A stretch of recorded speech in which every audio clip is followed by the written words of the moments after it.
It's a superstar, really, despite the fact it didn't have all the sort of virtues and headline-grabbing virtues of something like a Fireblade. Just bubbled under being brilliant at a much more sort of modest but effective level. It was, and FYI, we commissioned Mossy back in 2017, somewhere around then. When it went off sale. When it went off sale to do a feature on all CBR600s. Yep. And I'll find out which issue it was. I'll pop it on screen here, because if anyone's interested, you can still go and buy, I think, at least digital copies of that magazine. And Mossy did a very, very thorough CBR600 start to finish introspective, or I however listen, you want to describe I enjoyed doing it because I had to speak to loads of different people, and when you start writing features, you're reminded, aren't you, of the detail and the gravity of certain things. That was certainly the case with that bike. Well, let's talk about what I'm assuming is Jason's bike then, which is the 2001 F, although there was two of them.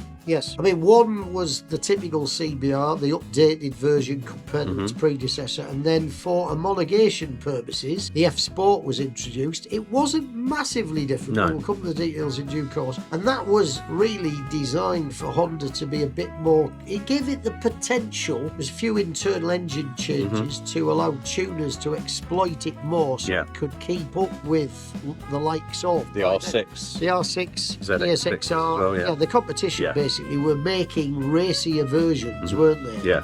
And in order to keep the diehards happy, they built the traditional CBR and all its virtues, including the centre stand and the grab rail. No centre stand belongs on a super sport bike. I don't care what anyone says. Anyway, carry on. It was more of a limited run, I think, and slightly more stylish, but just with the aforementioned sort of tweaks, I think we should call them, to make it more race ready if you chose to go down that route. I didn't feel huge differences between Oh, no, the you two. wouldn't when you were riding them. You'd be fine with a standard F, wouldn't you? Yeah,